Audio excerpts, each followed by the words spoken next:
مسلم حرم کی پاسبانی کے۔ السلام علیکم ورحمۃ اللہ وبرکاتہ۔ ناظرین، پروگرام ایک ہو مسلم کے ساتھ آپ کا میزبان عبداللہ علمزیب حاضر خدمت ہے۔ ناظرین کرام، آج کے پروگرام میں ہم انتہائی دو اہم موضوعات پہ بات کریں گے۔ سب سے پہلے ہم بات کریں گے پاکستان میں، آپ ناظرین کے علم میں ہے کہ نئی حکومت نے پاکستان میں کام کرنے والی بیرونی این جی اوز پہ پابندی عائد کی ہے، اور کچھ این جی اوز ایسی ہیں جن کی سلیکشن، جن کے نام لسٹ میں ڈال کے انہیں 2 مہینے کی مہلت دی گئی ہے کہ 2 مہینے کے اندر آپ نے پاکستان کو چھوڑ کے اپنا پورا سیٹ اپ اٹھا کے چلے جانا ہے۔ یہ تو صرف 18 این جی اوز ہیں جن کا نام اس لسٹ میں آیا ہے۔ باقی اگر پاکستان میں ہم دیکھیں تو بہت ساری ایسی این جی اوز ہیں جو فلاحی کاموں، تعلیمی کاموں اور اس طرح صحت کے کاموں کے آڑ میں کیا کچھ کرتی رہی ہیں۔ آج ہم اس حوالے سے بات کریں گے، اور نئی حکومت نے کیوں ایسا قدم اٹھایا ہے اور مزید کیا کرنا چاہیے اس حوالے سے۔ اس کے بعد ہم بات کریں گے ناظرین، آپ ناظرین کے علم میں ہے کہ کشمیر 71 سال ہو گئے وہ جل رہا ہے، وہاں پہ لوگ مر رہے ہیں، شہید ہو رہے ہیں، اور اپنی جد و جہدی آزادی کو جاری رکھے ہوئے ہیں۔ لیکن حالیہ دنوں میں کشمیر کی صورتحال ایسی دل دہلا دینے والی صورتحال بن گئی ہے کہ وہاں کی ویڈیوز دیکھ کے، وہاں کی جو تصویریں جو سوشل میڈیا پہ آ رہی ہیں، انہیں دیکھ کے دل خون کے آنسر ہوتا ہے۔ ان ظالموں نے نوجوانوں کو نہیں چھوڑا، بچوں کو نہیں چھوڑا، اسکول کی بچیوں کو نہیں چھوڑا، اور اب تو ظلم کی انتہا کہ وہ باقاعدہ مشینیں لے کے وہاں کے باغات کو کاٹ رہے ہیں، وہاں کے جو پھل ہیں، وہاں کے جو سیب کے باغات ہیں انہیں دڑا دڑ کاٹ رہے ہیں، وہاں کی جو فصل ہے اسے جلا رہے ہیں، وہاں کی جو بستیاں ہیں انہیں آگ لگائی جا رہی ہے، وہاں کے جو نوجوان ہیں انہیں نابینا کیا جا رہا ہے، اور جو ایک آزادی کی ایک لہر چلی ہے اسے دبانے کے لیے ہندو بن یہ کیا کچھ کر رہے ہیں، وہ تو خیر سب کے سامنے ہے، سب سوشل میڈیا صارفین اسے جانتے ہیں۔ لیکن ہماری کیا ذمہ داری ہے اس حوالے سے، اس پہ ہم بات کریں گے۔ ناظرین، آج کے پروگرام کے حوالے سے ان 2 اہم موضوعات پہ بات کرنے کے لیے میرے ساتھ اسٹوڈیو میں تشریف فرمائے میرے دوست اور معزز مہمان جناب عبید الرحمن شفیق صاحب، بہت شکریہ، سلامت رہیں، آپ نے وقت دیا۔ ناظرین، قبل اس سے کہ ہم ان حوالوں سے اپنی بات کو جاری رکھیں اور اپنے مہمان سے ان کی رائے اور ان کا تجزیہ جانیں، تو ہم نے ایک رپورٹ بنائی ہے، یہ جو پاکستان میں این جی اوز کام کر رہی ہیں۔ سب سے پہلے عبید صاحب اسے دیکھتے ہیں، اس کے بعد لوٹ آتے ہیں اور بات کرتے ہیں کہ کتنی ساری این جی اوز ہیں اور کیا کر رہی ہیں، اور مزید حکومت کو کیا اقدامات اٹھانے چاہیے۔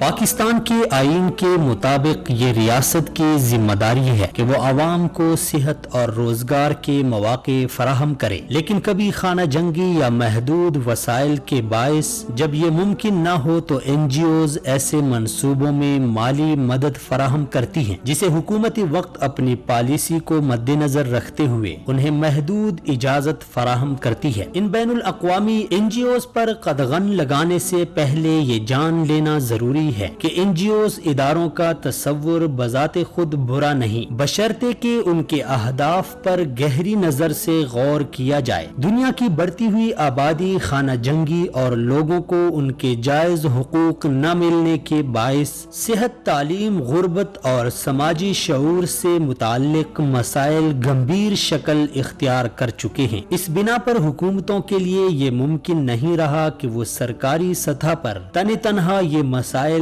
حل کر سکیں۔ اس پس منظر کو مد نظر رکھتے ہوئے این جی اوز کے قیام کا رجحان کسی نیک مشن سے کم نہیں، لیکن بدقسمتی سے یہ نیک مشن اس وقت معاشرے کے لیے عذاب بن جاتے ہیں جب ان کے ظاہری اہداف کے پیچھے خفیہ مقاصد بھی دبے پاؤں چلے آتے ہیں۔ یہ این جی اوز ترقی یافتہ ممالک کے فنڈز، ملٹی نیشنل کمپنیوں اور ڈونر ایجنسیوں کی امداد سے چلتی ہیں۔ یہ این جی اوز امداد امداد کی آڑ میں اپنی مشنری، مذہبی، اقتصادی، جغرافیائی اور دیگر خفیہ مقاصد کو پورا کرنے کے لیے فلاحی کاموں کو سر فہرست رکھتی ہے۔ خبر اس وقت یہ ہے کہ پاکستان تحریک انصاف کی حکومت نے بعض غیر ملکی این جی اوز کے کارستانیوں کی بنا پر ان پر پابندی لگانے کا حکم جاری کر دیا ہے۔ ذرائع کے مطابق حکومت نے 18 بین الاقوامی این جی اوز کو ملک چھوڑنے کا حکم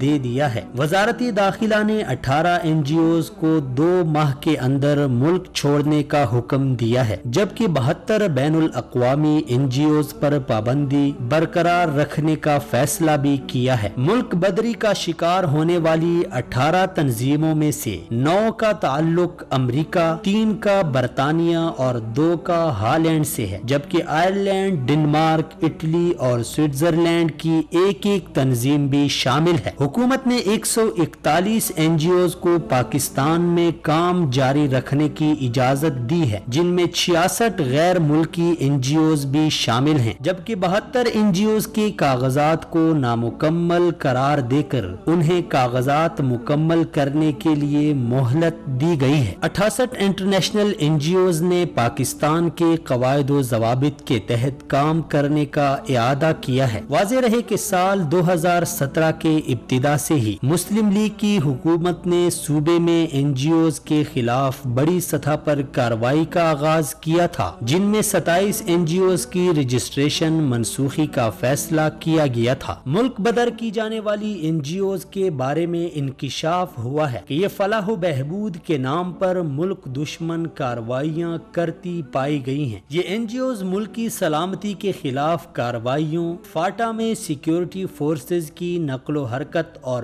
پاک افغان بارڈر پر اہلکاروں کی تعیناتی کی جاسوسی میں ملوث ہیں۔ یہ تنظیمیں ملک دشمن ایجنسیوں کے لیے ڈیٹا مرتب کرتی ہیں، بلوچستان میں مقامی لوگوں کو بغاوت پر اکساتی رہی ہیں اور مذہبی منافرت پھیلانے میں بھی ملوث ہیں۔ انہوں نے حساس مقامات کے قریب مذموم مقاصد کے لیے دفاتر قائم کیے ہیں، سروے کا لبادہ اوڑھ کر ملک دشمن ایجنسیوں کے لیے معلومات اکٹھی کی، جبکہ پاکستانی اقدار کو خراب کرنے کی بھی کوشش کی ہے۔ بین الوزارتی اسپیشل کمیٹی نے ان این جی اوز کی اپیلیں مسترد کی ہیں۔ وزارت داخلہ نے حساس اداروں کے ذریعے این جی اوز کی مانیٹرنگ مزید سخت کرنے اور گراؤنڈ چیک جاری رکھنے کا فیصلہ کیا ہے۔ حکومت پاکستان کے تعاون سے بنائے گئے غیر منافع بخش ادارے پاکستان سینٹر آف فالنتھروپی کے مطابق پاکستان میں اس وقت تقریباً 1 سے 1.5 لاکھ غیر سرکاری تنظیمیں کام کر رہی ہیں،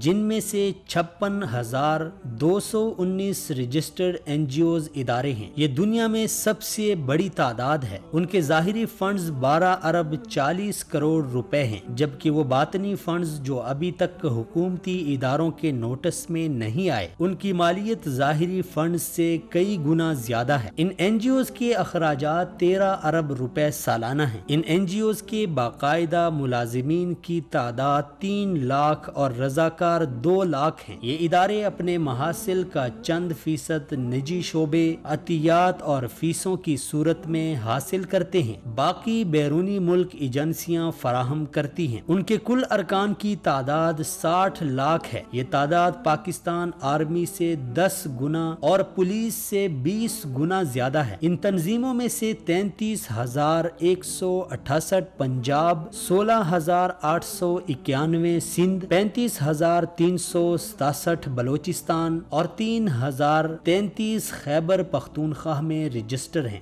یہ تنظیمیں 3 مختلف قوانین کے تحت رجسٹر ہوئی ہیں۔ ولنڈی سوشل ویلفیئر ایجنسیز آرڈیننس 1961 کے تحت رجسٹر ہونے والی این جی اوز کی تعداد 12,307 ہے۔ سوسائٹیز رجسٹریشن ایکٹ 1860 کے ذریعے رجسٹر ہونے والی تنظیموں کی تعداد 43,700 اور کمپنیز آرڈیننس ایکٹ 1984 کے تحت 905 این جی اوز رجسٹر ہیں۔ 2002 میں social policy development centre Karachi نے جو اعداد و شمار جاری کیے، اس کے مطابق یہ تنظیمیں اپنی آمدن کا 24.50% فیسوں، چارجز اور ممبرشپ حاصل کرتی ہوتی ہیں۔ نجی عطیات سے انہیں 34.37%، بیرونی امداد سے 55.6% اور سرکاری امداد سے 87.5% رقم حاصل ہوتی ہے۔ یہ تنظیمیں تعلیم و تحقیق پر 7.41%، صحت پر 6.27%، ڈیولپمنٹ اینڈ ہاؤسنگ پر 8.12%، شہری حقوق پر 8.7% اور سماجی خدمات کے شعبے میں 9.15% رقم خرچ کرتی ہیں۔ ان این جی اوز میں تعلیم و تحقیق کی تنظیمیں سب سے زیادہ ہیں۔ شہری حقوق اور ایڈوکیٹ کی تنظیمیں 9,000، سماجی خدمات کی 41,000، ہاؤسنگ اور تعمیرات کی 3,264، صحت کے لیے 3,500، ثقافت اور تفریح کی 2,500، خالصتاً مذہبی 2,184، کاروباری و پیشہ ورانہ ایسوسی ایشنز کی 70 اور ماحولیات کی 100 تنظیمیں ہیں۔ حقائق اور اعداد و شمار بتاتے ہیں ہمارے ملک کی 70% آبادی دیہی علاقوں میں رہتی ہے۔ 56,219 این جی اوز میں سے 78% تنظیمیں صرف شہروں تک محدود ہیں۔ اب بنیادی سوال یہ پیدا ہوتا ہے کہ جب 56,219 اداروں کے 60 لاکھ ارکان ملک میں کام کر رہے ہوں تو پھر ملک میں بہتری کے آثار کیوں دکھائی نہیں دیتے؟ ان کے مقاصد میں سب سے بڑا مقصد تعلیم کی فراہمی اور غربت کے خاتمے کا ہے، جس پر اب تک 10% بھی کنٹرول نہیں پایا گیا۔ آخر اتنا بڑا سرمایہ کن مقاصد کے حصول پر خرچ ہوتا ہے؟ یہی وہ بنیادی اور تشویشناک سوال ہے جس پر حکومت کو غور کرنا ہوگا تاکہ ملک کی سلامتی اور تحفظ کو یقینی بنایا جا سکے۔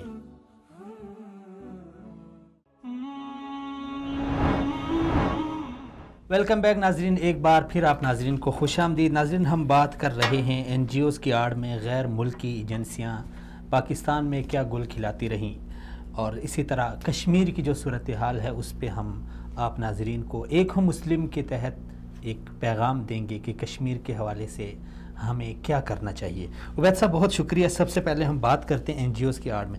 ایک عرصہ ہو گیا پاکستان میں جب بھی کوئی این جی اوز آتی ہے یا کوئی فلاحی تنظیم ہوتی ہے تو وہ اس کا ارادہ یہ ہوتا ہے کہ وہاں اس ملک میں جا کے کوئی فلاحی کام کرے، تعلیم کے حوالے سے، صحت کے حوالے سے۔ بدقسمتی سے پاکستان میں سب سے زیادہ این جی اوز کام کرتی رہی، لیکن صورتحال ہماری وہ تعلیم کی بھی اسی طرح بدتر، صحت کی بھی بدتر۔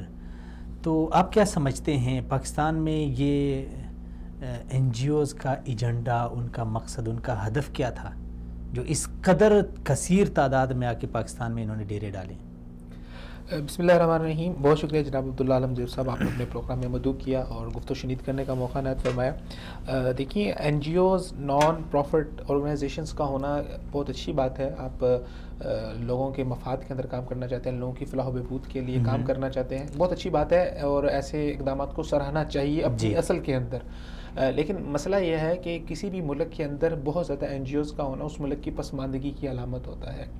جس قدر ملک زیادہ پسماندہ ہوتا ہے وہاں پر اتنی قدر زیادہ این جی اوز ہوتی ہیں، اور یہ ایک بہت بڑی علامت ہوتی ہے حکومتی فیل ہو جانے کی، کہ حکومت فیل ہو گئی ہے، حکومت وہ یعنی اپنی عوام کو جو حکومت اپنی لوگوں کو اپنی ضروریات نہیں دے سکی، جس کی وجہ سے اب این جی اوز کو آنا پڑ رہا ہے، اب نان پروفٹ آرگنائزیشن کو آنا پڑ رہا ہے، پرائیویٹ لوگ آ رہے ہیں اور وہ لوگوں کی ضروریات کو پورا کر رہے ہیں۔ تو سب سے پہلے کسی ملک کے اندر زیادہ این جی اوز کا ہونا اس بات کی علامت ہے کہ وہ ملک فیل ہو چکا ہے۔ پھر اس کے بعد اس ملک کی پسماندگی کی علامت ہے۔ اگر ہم اوور آل دیکھیں تو کیا آپ کیا سمجھتے ہیں کہ پاکستانی گورنمنٹ یا پاکستانی حکومت اس قدر وہ ناکام ہو چکی ہے کہ وہ اپنی بنیادی ضروریات بھی نہیں دے سکتی؟ اور پھر اس کے بعد کیا پاکستان اس قدر پسماندہ ہے؟ آپ جا کے دیکھیں ذرا، دنیا کے اعداد و شمار کو دیکھیں، پاکستان کا نام ہر لحاظ سے الحمدللہ ابھی چاہے جتنے بھی حالات برے ہوں لیکن پاکستان اپنا ایک مقام رکھتا ہے۔ آپ ذرا کبھی جا کے افریقن ممالک دیکھیں، وہاں پر لوگ بکسے بھر بھر کے پیسوں کے لے کے جاتے ہیں اور ایک جا کے بازار سے کچھ ڈبل روٹی اور کچھ بریڈ اور کچھ انڈے خرید کے لے کے آتے ہیں۔ تو پاکستان ایک بااختیار ملک ہے، پاکستان ایک خوشحال ملک ہے، آپ جو بھی کہیں، بہرحال خوشحالی تو ہے۔ جی بالکل، یہ ایک سروے بھی عبید صاحب، اگر آپ نے شاید پچھلے سال ایک سروے ہوا ہے کہ ایشیا میں سب سے جو جن کو اپنے بہتر مستقبل کی امید ہے سب سے زیادہ بالکل اس میں کوئی شک نہیں ہے. لیکن پاکستان جیسا ملک جو ہر لحاظ سے مضبوط ہے، وہاں پر 1.5 لاکھ کے قریب این جی اوز کا موجود ہونا یہ کسی اور طرف اشارہ کر رہا ہے. ہم اکثر لوگ یہ بات کرتے ہیں کہ میڈیا پہ بیٹھے لوگ ہر چیز کے اندر منفی چیز کو دیکھتے ہیں. ہماری یہ کبھی روش نہیں رہی کہ ہم منفی نکات کو بیچ میں سے نکالیں، لیکن کچھ چیزیں ایسی ہوتی ہیں وہاں پر آپ سوچنے پہ مجبور ہو جاتے ہیں کہ افریقہ کے اندر کسی ملک کے اندر آپ کو اتنی این جی اوز نہیں ملیں گی. ایسے ممالک جو جنگ کی وجہ سے تباہ و برباد ہو چکے ہیں، وہاں پر لوگوں کے پاس رہنے کے لیے گھر نہیں ہے، ٹین کے گھروں کے اندر رہ رہے ہیں، ٹین کی چھتوں میں رہ رہے ہیں، خیمہ بستیوں میں رہ رہے ہیں، وہاں پر اتنی این جی اوز کام نہیں کر رہی. ان لوگوں کو زیادہ ضرورت ہے، لیکن پاکستان کے اندر اس قدر این جی اوز کام کر رہی ہیں. تو یہ ساری گیم جو ہے نا، اگر آپ تھوڑا سا زیادہ نہیں، تھوڑا سا اس کے اوپر آپ غور و خوض کر لیں اور کچھ حقائق کو دیکھ لیں تو آپ کو ساری چیز سمجھ آ جائے گی. پاکستان ہمیشہ سے پراکسی وار کا شکار رہا ہے، نشانہ بھی رہا ہے. یہاں پر تمام حکومتوں نے اپنے اپنے مفاد کی خاطر یہاں پر کھل کے کھیلا، اور اس کے اندر ہمارے پاؤں جلے، ہمارا ملک جلا، ہمارے لوگ جلے، ہمارے لوگ مرے، شہید ہوئے. ایک بہت دردناک داستان ہے، ایک بہت دردناک خونی تاریخ ہے، میں اس کے اندر نہیں جانا چاہتا. تو پاکستان کے اندر پروکسی وار کھیلی گئی. اب جو خبریں ہیں، یا میں کہوں کہ اب جو اطلاعات ہیں اس کے مطابق پاکستان کے اندر وہ قوتیں جو پاکستان کے استحکام کے لیے کام کر رہی ہیں، انہوں نے مل بیٹھ کے یہ فیصلہ کر لیا ہے کہ ہم نے پاکستان کی سلامتی کو، پاکستان کی خود مختاریت کو اور پاکستان کے امن کو کسی صورت ہم نے تباہ نہیں ہونے دینا. اور یہ پاکستان کے معاشی استحکام کے لیے بہت زیادہ ضروری ہے، کیونکہ اگر آپ فیوچر کو دیکھیں تو فیوچر اب ایشیا کا آ رہا ہے، اور اس کے اندر آپ سمجھ لیں کہ جو مین ہب ہوگی، جو اکنامیکل ہب ہوگی، وہ پاکستان ہوگا. تو اگر آپ کی ہب ہی سیکیور نہیں ہے تو کس طرح آپ آگے پورے ایشیا کے اندر مارک کر سکتے ہیں؟ امریکہ کا دور رہا، یورپ کا دور رہا، جو اگلا دور آ رہا ہے وہ ایشیا کا ہے. تو اب پاکستان کا استحکام، پاکستان کا امن بہت ضروری ہے، اور اس امن کو ختم کرنے کا سب سے پہلا جو قدم ہے وہ بیرونی مداخلت کا قلقامہ کرنا ہے. بیرونی مداخلت کس طرح آپ کے ملک میں آ کے وہ اپنی جڑیں مضبوط کرتی ہے، کس طرح وہ اپنا کام کرتی ہے، کس طرح وہ اپنے مشن کو آگے لے کے چلتی ہے، اس میں میں سمجھتا ہوں کہ 85% کردار یہ ان کی این جی اوز ادا کرتی ہیں. آپ اپنا کوئی جاسوس تو بھیج سکتے ہیں، لیکن اس کے لیے یعنی ابھی ہم یہ کہہ سکتے ہیں عبید صاحب کہ دیر آیا درست آیا. اتنا عرصہ ہم خاموش رہے، ہمارے ساتھ فلاحی کاموں کی اور این جی اوز اور فلاح کی آڑ میں ہمارے ساتھ یہ کھیل کھیلتا رہا. ابھی حکومت نے ہوش کے ناخن لیے ہیں، صرف 18 این جی اوز کی جو لسٹ ہے اس کو مرتب کیا ہے، پیش کیا ہے. آپ کیا سمجھتے ہیں باقی جو آپ کے بقول آپ کے کہ 1.5 لاکھ تک ہیں، سب کی تحقیقات؟ دیکھیں جو اعداد و شمار آ رہے ہیں ان کے مطابق تقریباً 1.5 لاکھ جو ہیں وہ غیر سرکاری تنظیمیں جو این جی اوز ہیں وہ کام کر رہی ہیں، اور ان میں جو رجسٹرڈ ہیں وہ تقریباً جو اطلاعات ہیں اور جو اعداد و شمار ان کے مطابق صرف 56,000 ایسی ہیں جو رجسٹرڈ ہیں، جو گورنمنٹ کے اداروں کے اندر رجسٹرڈ ہیں. اس کے علاوہ باقی جتنی این جی اوز ہیں وہ رجسٹرڈ نہیں ہیں، وہ اپنا کام کر رہی ہیں. اور وہ ایسی ہیں کہ ایک این جی او آتی ہے، این جی او تو ایک رجسٹرڈ ہو جاتی ہے آپ کی وزارت داخلہ کے اندر، اور اس کے اوپر اس کے آڈٹ بھی ہوتے ہیں، اس کے اوپر نظر بھی رکھی جاتی ہے. لیکن وہ تنظیم آگے کیا کرتے ہیں کہ اپنی ذیلی تنظیمات بنا لیتی ہے، اپنی ذیلی چھوٹے چھوٹے ادارے بنا لیتی ہے. وہ چھوٹے چھوٹے ادارے وہاں کے لوکل لوگوں کو اس کے بیچ میں انوالو کیا جاتا ہے، ان کو پیسے کا لالچ دیا جاتا ہے، اور ان سے انوالومنٹ کر کے تو وہ ایسی چھوٹے چھوٹے، مثال کے طور پہ پاکستان کے اندر اگر آپ دیکھیں کہ گھروں کے اندر لوگوں نے اپنے اپنے چھوٹے فلاحی ادارے بنائے ہوئے ہیں. کوئی کسی اچھے مقصد کے لیے انہوں نے ایک چھوٹا سا ادارہ بنا لیا. میں کسی کی نیت میں شک نہیں کرنا چاہتا، لیکن ان بیچاروں کو پتہ نہیں ہوتا کہ وہ کس طرح ان درندوں کے ہاتھوں میں استعمال ہو رہا ہے. تو یہ مین این جی اوز آپ کہہ لیں، جو مین بڑی این جی اوز ہیں وہ تو اتنی ہیں، لیکن آگے جو ذیلی انہوں نے این جی اوز کھولی، انہوں نے ایک آپ سمجھ لیں کہ ایسا ہوتا ہے کہ ایک بندے کو پورا ایک این جی او بنایا ہوتا ہے، ایک چھوٹا ذیلی ادارہ بنا ہوتا ہے. آپ ہیں یا میں ہوں یا کسی سے بھی وہ رابطہ کر کے اس کو لاکھوں روپے کی وہ فنڈنگ کرتے ہیں، اور وہ پھر اس کے ذریعے سے وہ ایسے سطح کے اوپر کام کرتے ہوتے ہیں کہ جو گورنمنٹ کی نظر کے اندر نہیں آ سکتا نا. تو اب گورنمنٹ نے 18 این جی اوز کو جو ان کو نوٹس جاری کیے ہیں وہ اس بنیاد پر جاری کیے ہیں کہ ان کے پاس، گورنمنٹ کے پاس ان کے باقاعدہ شواہد موجود ہیں، کیونکہ ان کو 2 ماہ کے اندر ملک چھوڑنے کی ہدایت دے دی گئی ہے. اور یہ اسی صورت ہوتا ہے کہ جب آپ کسی ادارے کے بارے میں یا کسی شخص کے بارے میں ٹھوس ثبوت ہوں اور آپ یہ اس بات کا فیصلہ کر لیں کہ یہ ہمارے ملک کے لیے خطرہ ہے، تو پھر آپ اگر آپ کوئی قانونی کارروائی اس طرح سے نہیں کر سکتے کہ ان کو پکڑیں، ان کو آپ قانون کے کٹہرے میں لے کے آئیں، تو آپ ان کے لیے آپ کے پاس کیا ہوتا ہے کہ آپ ان کو ایک غیر پسندیدہ شخصیت یا غیر پسندیدہ تنظیم قرار دے کے آپ اس کو ملک بدر ہونے کا، ملک چھوڑنے کا حکم دے دیتے ہیں، اور آئندہ اس کا داخلہ جو ہے اس پہ پوری طرح سے پابندی ہوتی ہے. تو این جی اوز کا معاملہ بہت حساس ہے. اس کے معاملے کی پوری پشت پناہی جو ہے وہ آپ کی یونائیٹڈ نیشن کر رہی ہوتی ہے. اگر آپ بغیر شواہد اور ثبوتوں کے بغیر اگر آپ ان کو نکالیں گے تو آپ کے اوپر عالمی پریشر آئے گا. ایک عالمی جو ہے نا وہ تصویر آپ کی خراب ہوگی کہ پاکستان ایک ایسا ملک ہے جو وہاں پر ان کے لیے جا کے فلاحی کام کرنے والوں کو وہاں سے نکالتا ہے، ان کے ساتھ ظلم کرتا ہے. یہ تصویر خراب ہوتی ہے. تو جب تک آپ ٹھوس ثبوت نہیں ہے آپ کے پاس، اس وقت تک آپ ان کو نکال نہیں سکتے. میں سمجھتا ہوں کہ اس کے اندر بہت بڑی کوتاہی رہی ہے ہماری پچھلی گورنمنٹوں کی کہ انہوں نے ان لوگوں کو کیوں ان لوگوں نے ان کو اس چیز کی اجازت دی. اور اس میں بتاؤں مین سب سے بڑی وجہ کیا ہے. اچھا مین وجہ ایک میں پوائنٹ اس کو بتانا چاہتا ہوں. یہ ہے آپ کا سب سے بڑا مین ریزن ہے آپ کے آئی ایم ایف کے قرضے. جب آپ آئی ایم ایف کے قرضے لیتے ہیں تو اس کے اندر آپ کو بہت زیادہ ایسی شرائط ہیں جو ان کی ماننی پڑتی ہیں. ان شرائط کے اندر جو ہے وہ آپ کی ملکی سالمیت کے اوپر سودا کیا جاتا ہے. ڈرون حملے کیوں نہیں آپ روک پا رہے تھے چاہنے کے باوجود؟ کیونکہ اس کے پیچھے بیہائنڈ دا سین امریکہ نے آئی ایم ایف کو کھڑا اس لیے کیا کہ وہ ملکوں کو قرضے دیتا ہے اور اپنی منچاہی شرائط منواتا ہے. تو وہ یہ ساری چیزیں آئی ایم ایف سے قرضے، عالمی پریشر اور یہ ساری چیزیں مل کے آپ اس حد تک مجبور ہو چکے ہیں. آپ یعنی کچھ نہیں کر سکتے، کچھ نہیں کر سکتے. اچھا یہ آپ شاندار ایک پوائنٹ ہے، لیکن کیا یہ بھی ممکن ہے کہ ہمارے پاکستان کے اندر جو سیاستدان ہیں جو برسر اقتدار ہیں ان کا بھی مکمکہ ہو ان این جی اوز کے ساتھ؟ اس بات میں تو پارٹی ہوتی ہے یا کوئی شخصیت ہوتی ہے. سیاستدانوں کے حوالے سے نا میں آپ سے بات کرتا ہوں. ہمارے سیاستدان 2 4 5 کو آپ نکال دیں ذرا، جو گنے چنے چہرے ہیں جو وزارتوں کے اوپر بیٹھے ہوئے ہیں، جو آپ کو ٹاک شوز کے اندر بات کرتے نظر آتے ہیں. آپ ذرا اپنی اسمبلیوں کی نشستیں دیکھیں کس قدر سینکڑوں کی تعداد میں نشستیں ہیں. آپ کبھی ذرا سروے کریں. آپ ویسے ہی جو آپ کے ایم پی ہیں، جو آپ کے عام ایم این اے ہیں، ذرا کبھی جا کے ان سے انٹرویو کریں. وہ بالکل آپ جسے کہتے ہیں لولے ہوتے ہیں. کچھ پتہ ہی نہیں ہوتا نا ان کو، نہ ان کو اردو زبان آتی ہے، نہ ان کو انگلش زبان آتی ہے، نہ ان کے پاس فکر ہے، نہ ان کے پاس دانش ہے، نہ ان کے پاس عقل ہے، نہ مت ہے، کچھ بھی نہیں ہے ان کے پاس.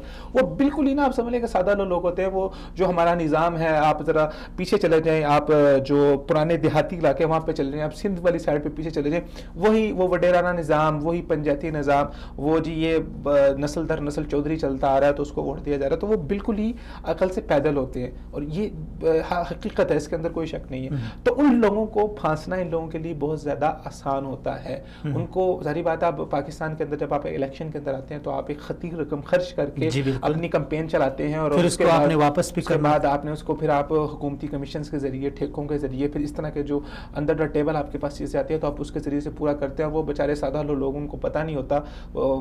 میرے خیال سے تو اس کے اوپر باقاعدہ ایک پروگرام ہونا چاہیے کہ ایم پی اے بننے کے لیے آپ کے پاس کم از کم کتنی اہلیت ہونی چاہیے. این ٹی ایس ٹیسٹ ہوتے ہیں یونیورسٹیز کے اندر اسٹوڈنٹس کو پی ایچ ڈی کے ایگزام دینے کے لیے. اس پہ ہم نے کل بھی بات کی. ویسا آپ مزے کی ایک بات بتاؤں، پولیس میں بھرتی ہونے کے لیے این ٹی ایس بڑا مشکل ہے.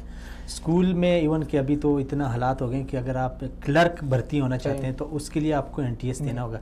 لیکن سیاست میں اس کا بالکل برعکس ہے. کوئی بھی شخص آتا ہے اس کو یہ نہیں پتا. پچھلے دنوں ایک سروے، ایک رپورٹ آئی ہے کہ سندھ اسمبلی کے جو ارکان ہیں، سندھ کے جو گورنمنٹ ہے، وہ ہمیشہ سے ہی کالا باغ ڈیم کی مخالفت کرتی آئی ہے. اس دن جو ایک صحافی نے ان سے پوچھا ہے کہ کالا باغ ڈیم کہاں پہ ہے، کالا باغ کہاں پہ، کہتے کہیں پہ ہوگا. یعنی جو لوگ وہاں پہ مخالفت کر رہے ہیں ان کو یہ بھی نہیں پتا کہ کالا باغ ہے کیا، ڈیم کیا ہے. یہ بہت بڑا المیہ ہے ہمارا، اتنا بڑا المیہ ہے کہ میں سمجھتا ہوں کہ ہمارے قوم کو اس کے بارے میں شعور ہونا چاہیے. آپ ووٹ دینے سے پہلے سوچے سمجھے. لیکن کیا کریں، پاکستان کی اگر آپ شرح خواندگی کے اوپر کریں تو یہ بڑھنے کی وجہ کم ہو رہی ہے. پاکستان کے اندر جہالت بڑھ رہی ہے. دنیا اس شرح خواندگی کو بالکل ختم کرنے کے اوپر آئی ہوئی ہے. انہوں نے 0.00% تک لے گئے، لیکن پاکستان ایک ایسا ملک ہے جہاں پہ کم ہونے کی وجہ بڑھ رہی ہے، جہالت بڑھ رہی ہے. یہ ایک بہت خطرناک صورتحال ہے. تو ہمارے حکمرانوں نے جو 70 سال سے حکومت کی ہے، اس میں ہماری بہت بڑی بڑی حکومتیں رہی ہیں. کچھ حکومتیں ایسے رہی ہیں جنہوں نے بار بار حکومت کی ہے، وہ اس معاملے کو حل کرنے میں بری طرح سے ناکام رہے ہیں. یہ ایک بہت بڑا المیہ ہے، ہماری قوم کو سوچنا ہوگا. سیاستدان میں ایک بہت بڑی بات کرنے جا رہا ہوں، لیکن سیاستدان ملک کے ساتھ مخلص ہو بہت کم ہوتا ہے. آپ کو بہت کم ایسا سیاستدان ملے گا. نہیں ویسے یہ بات میں نے اس لیے کی ہے کہ اس سے قبل اگر ہم دیکھیں پاکستان میں جو غیر ملکی ایجنٹ گرفتار ہوئے ہیں تو اس کے پیچھے جب کہانی آتی ہے تو ایک یا تو سیاسی پارٹی ہوتی ہے یا کوئی ایک شخصیت ہوتی ہے جس کا سیاست کوئی یعنی ایسا گھنونا کام، کوئی ایسا پاکستان اور پاکستانی مفادات کے خلاف جو بھی کام کیا ہے تو اس کے پیچھے یا کوئی سیاسی شخصیت ہوتی ہے یا کوئی سیاسی پارٹی ہوتی ہے. دیکھیں عالم صاحب، آپ نے اگر اپنا کوئی بندہ پلانٹ کرنا ہے پاکستان کے اندر یا کسی جگہ پہ تو آپ کو اس کے لیے ایک آڑ چاہیے، ایک شیلٹر چاہیے ہوتا ہے نا. ایک شیلٹر تو آپ کو مل کے این جی او کی صورت کے اندر آپ نے جی ہمارا نمائندہ آ رہا ہے جی، آپ نے بھیج دیا جی ہماری ٹیم جا رہی ہے اعداد و شمار کرنے کے لیے. وہ بیسیکلی اعداد و شمار نہیں کرنے جا رہی ہوتی، وہ سروے نہیں کرنے جا رہی ہوتی، وہ وہاں کی سطحی جو معلومات ہوتی ہیں وہ اکٹھی کر رہی ہوتی ہیں اور وہ باقاعدہ بھیج رہی ہوتی ہیں جو ملک دشمن ایجنسی ہیں ان کو. میں آپ کو بسے کی یہ بات بتاؤں، اتنی پاکستان کی نچلے لیول کی انفارمیشن میں بھی پاکستان کے حکمرانوں کے پاس نہ ہو، پاکستان کی ایجنسیز کے پاس نہ ہو جتنی باہر کے ملک کی ایجنسیز کے پاس ہے. وہ گراؤنڈ ریئلٹیز کے اوپر دیکھتے ہیں تو وہ سروے کے مطابق جاتے ہیں، پھر اس کے اندر وہ اپنے جاسوسوں کو چھوڑتے ہیں جاسوسی کرنے کے لیے وہ آتے ہیں. تو آپ کو ایک آڑ چاہیے ہوتا ہے، ایک شیلٹر چاہیے ہوتا ہے، پھر اس شیلٹر کی حفاظت کے لیے آپ کو کوئی سیاسی پناہ چاہیے ہوتی ہے، تو وہ آپ پھر اس طرح استعمال کرتے ہیں. اور ہمارا سیاست دان ہمیشہ سے بکتا رہا ہے، ہر چیز کے اوپر بکا ہے، پیسے کے اوپر بکا ہے. ہمارے سیاستدان دیکھیں، ان کے اربوں خربوں کے ان کے اثاثے ہیں، اربوں خربوں کے ان کے اثاثے ہیں، بیرون ملک ہیں، اندرون ملک اثاثہ جات ہیں. تو آپ دیکھ لیجیے. اچھا، یہ چیز تو حکومت کے اس میں بھی آ گئی ہے، نوٹس میں آ گئی ہے کہ غیر ملکی جو ایجنسیاں ہیں، این جی اوز کی آڑ میں وہ پاکستان کی سالمیت کے لیے ایک بہت بڑا خطرہ ہے. اور یہ ناظرین ہمیں اس بارے میں تھوڑی سی سرچ کرنی چاہیے کہ ہمیں پتہ ہو کہ کون پاکستان کا مخلص ہے، کون ہماری صحت کے لیے، ہماری تعلیم کے لیے آئے ہیں، اور کون ہمارے پاکستان کی جڑوں کو کھوکھلا کرنے کے لیے آئے ہیں. لیکن عبید صاحب، کیا جغرافیائی جو سرحدیں ہیں یا ہماری سیکیورٹی پوزیشن ہے اس کو کمزور کرنے کے لیے، امن و امان کو خراب کرنے کے لیے تو این جی اوز کا کچھ وہ عمل دخل ہے؟ کیا ہم یہ بھی کہہ سکتے ہیں کہ یہی این جی اوز کی آڑ میں قوم کی فکر کو مسخ کیا جا رہا ہے، قوم کے عقیدے کو، قوم کی جو ایک ہماری جو مشرقی روایت، کیونکہ ہم دیکھ رہے ہیں پاکستان میں دن بدن الحاد بڑھ رہا ہے، لوگ جو اپنی شناخت ہے اس سے دور ہوتے جا رہے ہیں، جو ہماری مشرقی روایات ہے اسے اپناتے ہوئے ہم آر محسوس کرتے ہیں. بالکل یہ بات آپ کی بالکل درست ہے. دیکھیں پاکستان کے اندر دو طرح کے ایجنڈے کام کر رہے ہیں. جو عالمی ایجنڈوں کی اگر میں بات کروں، ایک ایجنڈا جو ہے جو پاکستان کی سالمیت کے اوپر وہ ضرب لگا رہا ہے اور وہ پاکستان کے اندر اپنی پاور قائم کرنا چاہتا ہے. اس میں بہت سارے ممالک ہو سکتے ہیں. اس میں اگر میں نام لینا چاہوں تو اس میں انڈیا کا سب سے سر فہرست انڈیا آتا ہے. پھر آپ کے ہمسایہ ممالک میں ایران کی ایک بہت بڑی خواہش ہے کہ وہ پاکستان کے اندر اپنی رٹ کو مضبوط رکھے. پھر ادھر سے آتے ہیں تو سعودیہ کا بھی ایک بہت بڑا انٹرسٹ ہے پاکستان کے اندر، وہ اپنی دبئی کا ہے، وہ اپنی رٹ کو مضبوط رکھنا چاہتے ہیں، وہ چاہتے ہیں کہ پاکستان کے اندر ہماری رٹ رہے. تو ایک تو یہ ایک بہت بڑی یہ گیم چل رہی ہے جس کے اندر بہت سارے مسائل ہیں. دوسری جو اگر میں کہوں کہ انٹرنیشنلی اگر ہم دیکھا جائے تو اسلامی ممالک کے اندر اگر ابھی کوئی ملک اپنے نظریے کے ساتھ جڑا ہوا ہے اور جو سب سے زیادہ طاقتور اور مضبوط ہے وہ پاکستان ہے. پاکستان ایک ایسا ملک ہے جو پورے اسلامی ممالک کی، پوری مسلم دنیا کی لیڈرشپ کا اہل ہے، اس کو لیڈ کر سکتا ہے. تو اس لیے اس ایجنڈے کے اوپر بھی کام ہو رہا ہے. جو آپ سمجھیں کہ وہ ایجنڈے جو فری میسنز کے ایجنڈے ہیں، جو الومیناٹیز کے ایجنڈے ہیں، جو یہودیز کے ایجنڈے ہیں، وہ بھی یہاں پر کام کر رہے ہیں.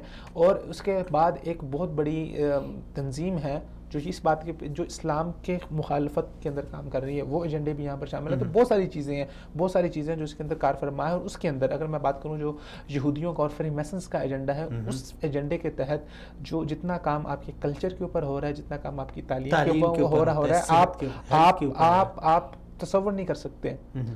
یو ایس ایڈ، یو کے ایڈ، کتنی ایڈ ہے جو آپ کے اسکولوں کے اندر آ رہی ہیں، اور اس ایڈ کے ذریعے کیا ہے آپ کو اپنے بچوں کو سیکس ایجوکیشن پڑھانی ہے. میں سیکس ایجوکیشن کی مخالفت نہیں کرتا، سیکس ایجوکیشن ہونی چاہیے، آپ کی حدیث کے اندر موجود ہے، آپ کو پڑھائی گئی ہے اور ایک انسان کے لیے بہت زیادہ ضروری ہے. لیکن جس وے کے اندر پڑھائی جاتی ہے، جس طرح اس آپ کی نفسیات کو خراب کیا جاتا ہے، وہ سیکس ایجوکیشن بیسیکلی آپ کو آپ کے حقوق سے معرفت نہیں ہے، بلکہ وہ آپ کے اندر آپ کو آپ کی فکر کو برباد، آپ کی فکر کو خراب کرتی ہے. وہ ایسی سیکس ایجوکیشن ہے. سیکس ایجوکیشن ہونی چاہیے، لیکن کس طرح ہونی چاہیے اس کی بھی باقاعدہ اصول و ضوابط ہیں. اس کے اوپر بھی ہم انشاءاللہ کبھی کوئی پروگرام کریں گے اور باقاعدہ سے کریں گے کہ کیا کیا اصول و ضوابط اس کے اوپر ہونے چاہیے. تو وہ ساری چیزیں آپ کے تعلیمی اداروں کے اندر ایک تو تعلیم کے ذریعے، پھر ایکسٹرا کیریکولر ایکٹیویٹیز کے ذریعے مختلف ایکٹیویٹیز ہوتی ہیں، مختلف ایونٹس ہوتے ہیں، بچوں کو وہاں پہ بلایا جاتا ہے. ابھی پچھلے کچھ دنوں آپ نے دیکھا ہوگا کہ بیکن ہاؤس اسکول کی کچھ طالبات نے اپنے کپڑوں کے اوپر جو ہے وہ لال رنگ سے نشان لگا کے جو احتجاج کرنے کی انہوں نے کوشش کی ہے، وہ آپ کے سامنے ہے. بڑی فکر انگیز بات ہے. یہ بات میں نے اس لیے کی، عبید صاحب کے ایک دوست ہمارے ہیں پنجاب سے، کچھ عرصہ قبل قادیانیت کے حوالے سے ان کے ایجنڈے یا جو دیگر جو اس طرح غیر مسلم اقلیتیں ہیں یا پھر جو غیر ملکی این جی اوز ہیں، اس حوالے سے بات ہوئی تو وہ کہنے لگے کہ پنجاب میں دیہی علاقوں میں زیادہ تر یہ ہوتا ہے کہ یہ جو لوگ ہیں، یہ جو غریب طبقہ ہے معاشرے میں پسا ہوا، اس کو فوکس کرتے ہیں. بالکل بالکل. اور اس میں بیٹیوں کی شادی ہوتی ہے، جہیز دیتے ہیں. اب جب ایک آدمی ہے وہ زندگی اور موت کی کشمکش میں ہے، آپ اس کے لیے اس کی زندگی سب سے اہم ہے. مذہب، عقیدت، عبادت، یہ چیزیں بعد میں کی بات ہے. اس کے لیے اپنی عزت اور یہ چیزیں مقدم ہیں. تو پھر وہ اس طرح کرتے ہیں کہ کسی کو بیٹی کا جہیز دے دیا، کسی کو گھر بنا کے دے دیا، کسی کی یعنی بیٹے کو اپنے ہاں. یہ عیسائی ادارے اور قادیانی ادارے، یہ ملکی لیول کے اوپر میں بتا رہا ہوں، کسی کا علاج کرا دیا، بہت زیادہ کار فرما ہے اس کے اوپر کہ وہ اپنی جو عیسائیت کی دعوت کو پھیلانے کے اندر اور لوگوں کو عیسائی بنانے میں اس میں بہت زیادہ پیش ہے. اور پھر قادیانی یہ سب کچھ ان این جی اوز کی آڑ میں ہوتا ہے. بالکل کوئی شک نہیں ہے اس بات میں. این جی اوز میں نے آپ کو بتایا کچھ این جی اوز ہیں جو بیرونی ایجنڈوں پہ کام کر رہی ہیں، اور کچھ این جی اوز جو ہیں وہ ملکی لیول کے اوپر کام کر رہی ہیں. کچھ این جی اوز جو ہیں وہ اپنے آپ سمجھ لیں کہ اپنے خاص نظریے کے اوپر کام کر رہی ہیں، اس کو پھیلانے کے لیے کام کر رہی ہیں. تو ہر ایک انسان کا اپنے اپنے مقاصد ہے. اگر آپ فوکس کریں مین جو غیر ملکی این جی اوز ہیں ان کے ذریعے سے بیرونی مداخلت ہوتی ہے، اور اگر پاکستان کو آپ مستحکم کرنا چاہتے ہیں تو آپ کو یہ بیرونی مداخلت ختم کرنی ہوگی. اور اس بیرونی مداخلت کے اندر میں سمجھتا ہوں کہ اس کو گورنمنٹ کا بہت اچھا اقدام ہے کہ انہوں نے یہ اقدام تو اٹھا لیا، جس طرح پہلے عرض کر چکا ہوں، دیر آئے درست آئے. لیکن کیا یعنی آپ حکومت کو سے کیا آپ مطالبہ کرتے ہیں یا کیا حکومت کو آپ مشورہ دیتے ہیں کہ اس حوالے سے اقدامات تو اٹھا لیے، کیا مزید بھی کسی پیش رفت کی ضرورت ہے؟ جی میں سمجھتا ہوں کہ گورنمنٹ کو این جی اوز کو کم کرنا چاہیے اور اپنی کارکردگی کے اوپر زیادہ توجہ دینی چاہیے. اگر ہم رپورٹ کے مطابق دیکھیں تو تقریباً ان این جی اوز کے اوپر جو فنڈ کھڑا ہو رہا ہے وہ 12 ارب روپے کا ہے. 12 ارب سے 15 ارب کے دوران جو ان کا پورا بجٹ ہے ایک سال کے اندر جو یہ خرچ کرتے ہیں، تو اتنا پیسہ، اس میں سے بہت زیادہ پیسے کی وہ مقدار بھی ہے جو آپ کے پاکستان سے ہی اکٹھی ہوتی ہے فلاحی کاموں کے لیے، اور بہت سارا پیسہ ایسا ہے جو باہر سے آتا ہے. تو میرے خیال سے اس کے اوپر باقاعدہ ایک نظر ہونی چاہیے، اس کے اوپر باقاعدہ سے گورنمنٹ کا ایک ڈپارٹمنٹ بننا چاہیے جو نظر رکھے. جو باہر سے آنے والی امداد ہے، اگر آپ پاکستان کے ساتھ مخلص ہیں، اگر آپ عوام کے ساتھ مخلص ہیں، ہم آپ کو مرحبا کہتے ہیں، آپ کا استقبال کرتے ہیں. لیکن وہ جتنی بھی ٹرانزیکشنز ہیں وہ گورنمنٹ کے تھرو سے ہو کے جائیں، گورنمنٹ کے پاس جائیں، اور گورنمنٹ آگے ان این جی اوز کو پراپر مانیٹر کرے اور آہستہ آہستہ اس بات کے اوپر کوشش کرے کہ وہ ان این جی اوز کے اندر گورنمنٹ کے بندے شامل ہوں. وہ بندہ اگر کہیں پر جانا چاہتا ہے تو ان کے ساتھ گورنمنٹ کا بندہ ہونا چاہیے. اس سے 2 فائدے ہوں گے. ایک تو یہ ہے کہ آپ کے بندے اگر وہ لوگ پروفیشنل ہیں تو ان کے ساتھ ٹرین ہوں گے، ان کو پتہ چلے گا کام کیسے کرتے ہیں، اور کل کو اگر وہ چلے جاتے ہیں تو آپ اس اہل ہوں گے کہ آپ کے بندے سے اہل ہوں گے کہ وہ خود سے ان کاموں کو سر انجام دے سکے. دوسرا یہ ہے کہ آپ ان کو مانیٹر کر سکیں گے نا. آپ کسی بھی آئے ہوئے بندے کو غیر ملکی آپ بے لگام نہیں چھوڑ سکتے نا. آپ دیکھیں نا ممالک کو دیکھیں، آپ سعودی عرب کے حالات دیکھیں، آپ ایران میں دیکھیں کہ کوئی بندہ اس طرح جا کے کسی جگہ پر کام کر سکتا ہے. اس کو پتہ نہیں 26 اداروں سے پہلے اجازت لینی پڑتی ہے، NOC کا لیٹر لینے پڑتے ہیں، اس کے بعد وہ کسی دوسرے انسان سے اور اس کے پیچھے بھی بندے لگے ہوتے ہیں، اس کے پیچھے بھی بندے لگے ہوتے ہیں، باقاعدہ خفیہ اداروں کے بندے لگے ہوتے ہیں. تو اگر آپ اپنے امن کے اوپر سیریس ہیں، اپنے امن کو بہتر بنانا چاہتے ہیں تو آپ کو ان کو مانیٹر کرنا ہوگا. روکے نا، آنے تھے کام کریں گے جی، سو بسم اللہ آپ آئیں، آپ کام کریں، ہمیں بہت خوشی ہے. لیکن یہ ہمارے اصول و ضوابط ہیں، یہ شرائط ہے. اور دوسری بات یہ کہ گورنمنٹ خود اتنا زیادہ کام کرے کہ این جی اوز کی ضرورت ہی نہ پڑے. چلے جی، بہت شکریہ. آگے چلتے ہیں عبید صاحب دوسرے ٹاپک کی طرف. کشمیر کے حوالے سے سلسلہ تو بہت عرصے سے ہے. جب بھی کشمیر کی بات آتی ہے واللہ رونگٹے کھڑے ہو جاتے ہیں، اور عجیب سی کیفیت ہوتی ہے. جو وہاں کی ویڈیوز ہم دیکھتے ہیں سوشل میڈیا پہ، جو وہاں کی خواتین، جو ہماری مائیں بہنیں چلا رہی ہوتی ہیں، جو ہمارے نوجوان وہاں پہ شہید ہو رہے ہوتے ہیں. ابھی کل ہی پرسوں ہی ڈاکٹر عبد المنان وانی PhD اسکالر، یعنی ایسے نوجوان، ایسے ہیرے جنہوں نے ساری زندگی محنت کر کے وہ اپنی قوم کے لیے، اپنے کشمیریوں کے لیے کچھ کرنا چاہ رہے تھے، ان کے اندر ہمت اور حوصلہ تھا، لیکن انہیں ان کے ارادوں سے قبل ہی مٹی میں ملا دیا گیا۔ عبید صاحب، یہ سلسلہ تو چل رہا ہے، ابھی سننے میں یہ آ رہا ہے کہ کچھ مزید اس میں تیزی آئی، اس کی وجہ یہ ہے کہ ابھی انڈیا میں انتخابات ہو رہے ہیں۔ مودی ظاہر بات ہے اس نے ہندوؤں سے ووٹ ہی اس بیس پہ لینا ہے، تو کیا سمجھتے ہیں کچھ عرصہ قبل اقوام متحدہ میں جو کیا تھا، سفیر تھا یا ان کا جو نمائندہ تھا کشمیر کے حوالے سے، ہیومن رائٹ کا کمشنر تھا، جی، اس نے جو بات کی ہے وہ خود بھی رو رہا ہے۔ یعنی اس سب کے باوجود دنیا اس تماشے کو دیکھ رہی ہے، انڈیا ٹس سے مس نہیں ہو رہا۔ ہم پاکستانی بھی یعنی بالکل ایسے ہیں کہ اپنی شارک کے بغیر زندہ ہے۔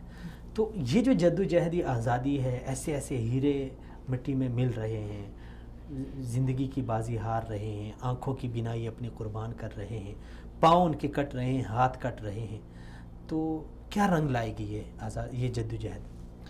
عبداللہ جیسا یہ ایک بہت ہی دردناک ایک ٹاپک ہے جس کے اوپر آپ بات کرنا چاہ رہے ہیں۔ ہمارا عالمی media, Pakistani media controlled media ہے، بہت ساری خبریں ایسی ہیں جو کشمیر کے حوالے سے بھی منظر عام پر نہیں آتی، ورنہ بصورت دیگر اگر آپ گراؤنڈ ریئلٹی کی بات کریں تو جس قدر ظلم کشمیر میں ہوا ہے، میں سمجھتا ہوں کہ عراق، شام سے کم ظلم نہیں ہوا وہاں پر، اور وہاں پر مسلسل چلتا آ رہا ہے۔ وہ نسلیں جوان ہو گئی، پھر ان کی آگے نسلیں جوان ہو گئی، اور وہ ظلم سہتے آ رہے ہیں، وہ کٹتے آ رہے ہیں، وہ جلتے آ رہے ہیں اس چیز کے اندر۔ تو یہ ایک اتنا میں سمجھتا ہوں کہ نازک مسئلہ ہے، نہ اس کے اوپر آپ کی یونائٹڈ نیشن کوئی اقدام لینے کو تیار ہے، نہ پاکستان اس کے اوپر کوئی بولڈ سٹیپ لینے کو تیار ہے، نہ انڈیا اس مسئلے کو حل کرنے کے لیے تیار ہے۔ یہ مسئلہ بہت، آپ سمجھ لیں کہ اس کی ایک ایسی گتی ہے جو سلجھنے کے لیے کا نام ہی نہیں لیتی۔ انڈیا نے کشمیر کو رکھا ہوا ہے بطور ہر 5 سال کے بعد جب ان کے انتخابات ہوتے ہیں تو اس کے اندر وہاں پر اس کو استعمال کیا جاتا ہے، اس کے نام پہ ووٹ لیے جاتے ہیں۔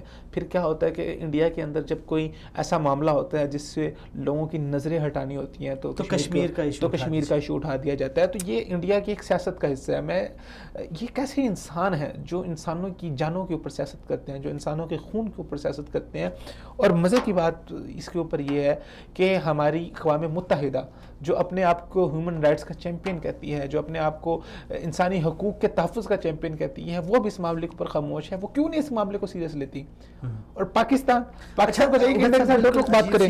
یعنی یہ دوغلی پالیسی ہے۔ اگر ہم دیکھیں مشرقی تیمور کو وہاں پہ آزادی دی گئی ہے، بہت سارے جہاں پہ آزادی کی تحریک اٹھی تھی، تیونس میں، مغرب، یہ جو عرب کے مغرب علاقے میں، تو الجزائر کی مثال ہمارے پاس، سوڈان کی ہے، یہ ساری مثالیں ہیں۔ لیکن افسوس کی بات یہ ہے کہ وہاں پہ جو آپ بیک فارورڈ ہو جائیں نا، آپ بیک فارورڈ ہو جائیں، آپ پاکستان بھی بیک فارورڈ ہو جائیں، انڈیا بھی بیک فارورڈ ہو جائیں، ان کو ان کی آزادی دے دیں، بہتر ہے۔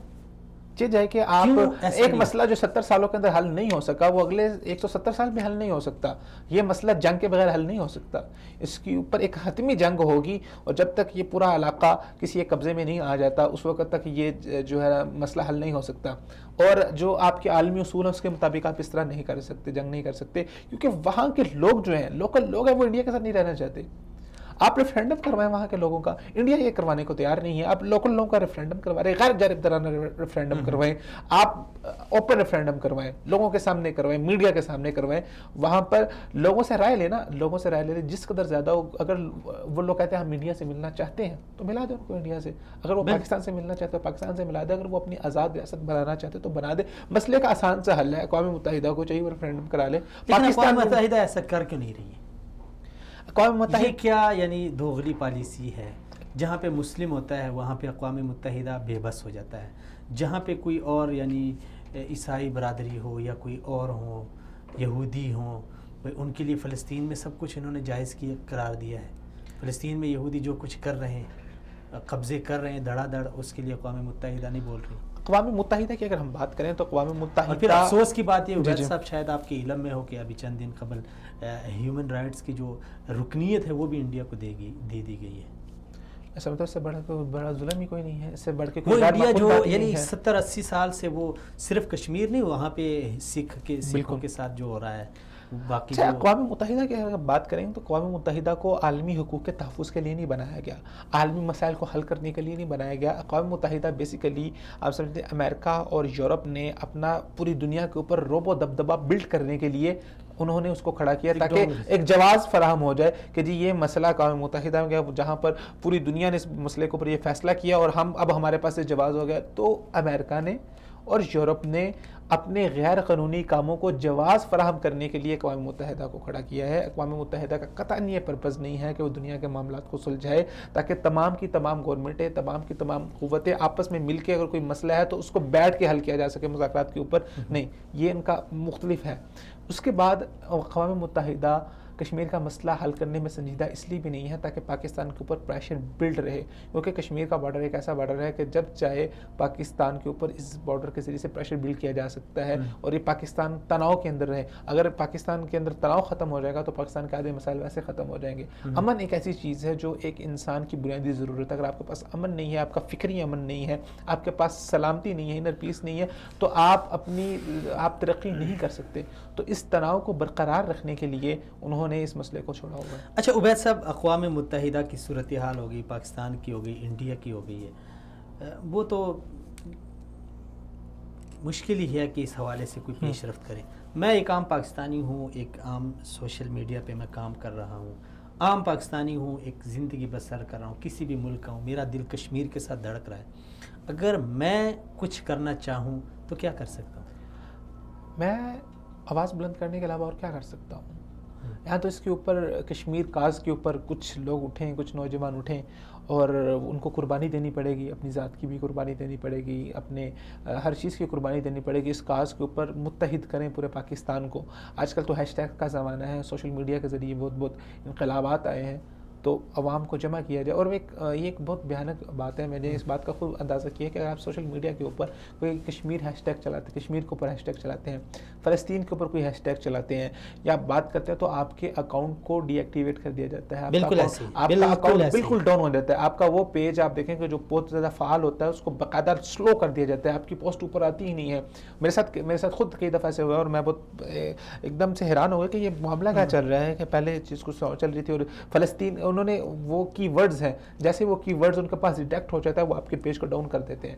تو سوشل میڈیا کے اوپر آپ جس قدر زیادہ آواز اٹھا سکتے ہیں اٹھائیں, اور اس کے ذریعے اس کے علاوہ آپ عملی طور پہ اپنے بچوں کے اندر, اپنے بھائیوں کے اندر, اپنے دوستوں کے اندر اس شعور کو پیدا کریں کہ ہمیں کشمیریوں کے ساتھ کھڑا ہونا ہے, ہمیں کشمیریوں کا ساتھ دینا ہے, چاہے ان کا فیصلہ جو بھی ہو, ہمیں کشمیر کا مسئلہ حل کرنا ہے, وہ ہمارے مسلمان بھائی ہیں. اور پھر اس سے بعد گورنمنٹ کو اس کے اوپر سوچنا چاہیے کہ کشمیر کا معاملہ حل کریں کسی بھی صورت. تو نئی حکومت آئی ہے ابھی, جو ہمارے وزیر خارجہ صاحب گئے تھے اقوام متحدہ میں, انہوں نے بڑی دبنگ قسم کی تقریر کی ہے وہاں پہ, تو کشمیر کے حوالے سے بھی انہوں نے اپنا بڑا جیسے انڈیا کی میں سمجھتا ہوں کہ 80% سیاست جو ہے وہ کشمیر کے اوپر اور پاکستان کے خلاف ہے. اس طرح پاکستان کی بھی کچھ 20 سے 25%, 30% سیاست جو ہے نا وہ انڈیا مخالفت اور کشمیر کے اوپر ہے. تو ابھی تک تو میں اس کو ایک سیاسی تقریر ہی سمجھوں گا, الا کہ کوئی حتمی اقدام اٹھائے. تو امید ہے, اچھے کی امید رکھنی چاہیے. ابھی تو کچھ ہی دن ہوئے ہیں, 40-45 دن ہوئے ہیں, تو آگے 100 دن کی پالیسیاں دیکھتے ہیں, اس کے اندر کشمیر کی پالیسی کے اوپر کیا اس میں تو کشمیر کا نام ہی نہیں ہے. تو یہ آپ پھر امید کیسے رکھ سکتے ہیں آپ؟ اور مجھے بہت افسوس ہے, ہمارے پچھلے 5 سال سے جو کشمیر کمیٹی کے چیئرمین رہے ہیں, انہوں نے کشمیر کے لیے کیا کیا ہے؟ 5 کہاں, وہ 10-11 سال سے چیئرمین, پچھلے 5 سال سے تو اس گورنمنٹ کے ساتھ ہیں اور پھر چلتے آ رہے ہیں. تو کیا کیا انہوں نے؟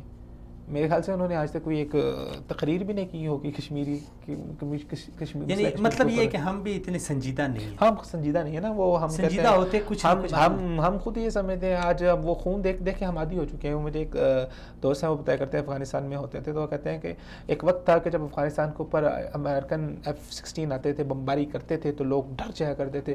پھر ایک وقت ایسا بھی آیا کہ لوگ چھتوں کے اوپر سوئے ہوتے تھے اور F-16 کے گزرتے تھے, بمباری کرتے تھے, 2 میل کے فاصلے پہ, کچھ فرلانگ کے فاصلے پہ بم گرا, لوگ مر رہے ہیں, وہ اپنی چھت کے اوپر وہ اپنا وہ لمبی تان کے سوئے ہوئے ہیں. تو یہ کہ احساس ختم ہو جاتا ہے, بے حس ہو گیا. چلیں جی, بہت شکریہ عبید صاحب, سلامت رہیں, آپ نے وقت دیا. ناظرین, سب سے پہلے تو NGOs کے حوالے سے عبید صاحب نے بڑی اچھی گفتگو کی ہے, اور حکومت کو چاہیے کہ اس حوالے سے جو اپنے اقدامات انہوں نے اٹھائے ہیں اس کو مزید تیز کریں, اور پاکستان میں جتنی بھی NGOs ہیں ان کی تحقیقات ہونی چاہیے, کس ملک کی ہے, کیا اس کی مصروفیت ہے, کیا ایکٹیویٹیز ہیں. دوسری بات یہ ہے کہ یہ کشمیر کا جو مسئلہ ہے, اس حوالے سے بھی حکومت ظاہر بات ہے نئی حکومت ہے، نئی توقعات ہیں، پچھلی کئی حکومتیں آئی چلی گئیں لیکن کچھ یعنی مثبت پیش رفت نہ ہو سکی کشمیر کے حوالے سے۔ اس بار آغاز تو اچھا ہوا ہے، خدا کرے کہ وہ ایک سیاسی تقریر نہ ہو اور ایک عملی طور پہ قدم اٹھائے حکومت، ہماری یہی توقعات ہے۔ باقی ہم عوام تو واللہ کشمیریوں کے ساتھ ہمارے دل دھڑکتے ہیں، وہ مناظر دیکھ کے ہمارے دل خون کے آنسو روتے ہیں۔ وہاں پہ جس طرح کل پرسوں بستیاں جلائی گئیں، وہ جو خواتین ہیں ان کی بے عزتی کی گئی، کس طرح کہ وہ آرا مشین لے کے وہاں کے باغات، سیب اور جتنے بھی پھلدار درخت ہیں انہیں بے رحمی اور بے دردی کے ساتھ ایسے کاٹ رہے ہیں، اوپر پھلوں سے بھرے ہوئے، یعنی عجیب سی صورتحال۔ فصل پکی ہوئی ہے، ایک زمیندار ہے، اس نے سارا سال اس پہ محنت کی ہے، فصل اس کی تیار ہو گئی ہے، اس کی چہرے پہ خوشی کی لہر دوڑنے والی تھی کہ اس کی فصل کو جلا دیا گیا۔ ایک ماں ہے، اس نے بڑی آرزو اور بڑی تمنا اور بڑی محنت کے ساتھ اپنے بچے کو جوان کیا، وہی جوان بیٹا جب اس کی توقعات پہ پورا اترنے کے قابل ہوا تو اس کی زندگی کا چراغ بجھا دیا جاتا ہے۔ وہی نوجوان جو ساری زندگی دیس پردیس میں رہ کے اپنی تعلیم حاصل کرتا ہے، کشمیر سے نکل کے انڈیا چلا جاتا ہے، یورپ کے کسی ملک میں جاتا ہے، پاکستان چلا جاتا ہے، کہیں پہ جا کے وہ اپنی اس غربت کی حالت میں پیسہ خرچ کر کے تعلیم حاصل کرتا ہے، اخراجات برداشت کرتا ہے، اٹھاتا ہے، پردیس برداشت کرتا ہے، اور جب وہ پی ایچ ڈی اسکالر بنتا ہے تو منان وانی کی طرح اس کو بے دردی کے ساتھ شہید کر دیا جاتا ہے۔ یہ کشمیر کی داستان ہے، اور اس داستان کو ہم کیسے بھول سکتے ہیں، کیونکہ کشمیر ہمارے دلوں میں بستا ہے۔ یارانی جہاں کہتے ہیں کشمیر ہے جنت، جنت کسی کافر کو ملی ہے نہ ملے گی۔ کشمیریوں کو تو ہم سلام پیش کرتے ہیں، انہیں ہم سلامی عقیدت پیش کرتے ہیں، ان کی جد و جہد آزادی کو ہم داد دیتے ہیں، ان کی قربانیوں کو ہم داد دیتے ہیں، لیکن اپنی حکومت سے، اپنی فوج سے ہم ہاتھ جوڑ کے ہم پاکستانی یہ ایک التجا کرتے ہیں، یہ ایک گزارش کرتے ہیں کہ خدا را اس حوالے سے بھی تھوڑی سی توجہ کی ضرورت ہے، تھوڑی سی سنجیدگی۔ بس بہت ہو گئی ہماری سیاست کیا ہے، 5 سال بعد ہو سکتا ہے کوئی اور آ جائے، لیکن اگر ان 5 سالوں میں ہم ان مظلوموں کے لیے کچھ کریں تو دنیا ہمیں اچھے الفاظ میں یاد کرے گی، ورنہ جانا تو جانا ہے۔ بڑے بڑے سیاستدان آ گئے، بڑے بڑے یعنی برج الٹ گئے، 3-4 بار وزیر اعظم رہنے والے آج جیلوں کی سلاخوں کے پیچھے ہیں، صدر 8 اور 10 سال صدر کے عہدے پہ فائز رہنے والے آج ملک سے در بدر پھر رہے ہیں، جلا وطن ہیں۔ یہ ہے سیاست کی کہانی۔ اگر کچھ کرنا ہے تو ان مظلوموں کے لیے کیجیے۔ پاکستان سے دنیا کی امیدیں وابستہ ہیں، پاکستان سے کشمیریوں کی امیدیں وابستہ ہیں۔ وہ کشمیری نوجوان آج مر رہے ہیں تو ان کے تن پہ پاکستانی جھنڈا ہوتا ہے، کفن کی بجائے وہ پاکستانی پرچم کو لپیٹ کے، اپنے جسم کو اس میں لپیٹ کے وہ قبر میں جا رہے ہوتے ہیں۔ وہ انڈین آرمی کے سامنے کھڑے ہو کے کہتے ہیں کہ دل دل جان جان پاکستان۔ وہ کہہ رہے ہوتے ہیں کہ کشمیر بنے گا پاکستان، وہ کہہ رہے ہوتے ہیں کہ پاکستان سے رشتہ کیا لا الہ الا اللہ۔ تو اس کے باوجود بھی اگر ہم ذرا برابر احساس نہیں کرتے تو واللہ تاریخ نے جس طرح پچھلے حکمرانوں کو معاف نہیں کیا۔ آج تک دیکھیں، ابھی عبید صاحب نے بات کی ہے، ہمارے جو کشمیر کمیٹی کے چیئرمین رہے ہیں سابق، وہ 10-11 سال کشمیر کمیٹی کے نام پہ وہ ایک وزارت جتنا عہدہ ان کے پاس تھا، ان کے پاس سالانہ 13 ارب کی فنڈنگ ہوتی تھی، یعنی کشمیر کے لیے مختص تھی۔ کیا کیا ہے کشمیر؟ کہاں ایک آواز اٹھائی ہے؟ اقوام متحدہ میں انہوں نے کسی سے بات کی ہے؟ پاکستان میں جو غیر ملکی سفیر ہیں کسی کے ساتھ ایک یعنی انہوں نے میٹنگ کی ہے، انہیں قائل کرنے کی کوشش کی ہے؟ کیا کیا ہے؟ آج کل اگر کشمیر کی تاریخ لکھی جائے گی تو بڑے یعنی گندے الفاظ اور گھنونے الفاظ میں ایسے لوگوں کو یاد رکھا جائے گا کہ جو 10 سال مزے اڑاتے رہے ایک وزارت کے، وہ اسلام آباد میں بنگلوں کے مزے اڑاتے رہے، وہ سالانہ فنڈنگ کے مزے اڑاتے رہے، لیکن جس نام پہ انہیں یہ سب کچھ ملتا تھا اس حوالے سے ان کا ذرا برابر بھی کردار نہیں رہا۔ کیا تاریخ ان کو کوئی اچھا لفظ دے گی؟ نہیں۔ آئندہ کی آنے والی نسل ان کو معاف نہیں کرے گی، کشمیری ان کو معاف نہیں کریں گے۔ ابھی بھی سوشل میڈیا پہ کشمیریوں کی جب ویڈیو آتی ہے تو وہ یہی کہہ رہے ہوتے ہیں کہ پاکستان کشمیر کے حوالے سے سنجیدہ نہیں ہے۔ ان کے دل ہمارے ساتھ دھڑک رہے ہیں اور ہم ہیں کہ کشمیر پہ اپنی سیاست کر رہے ہیں۔ ناظرین اجازت دیجیے اگلے پروگرام تک، تب تک کے لیے اللہ حافظ۔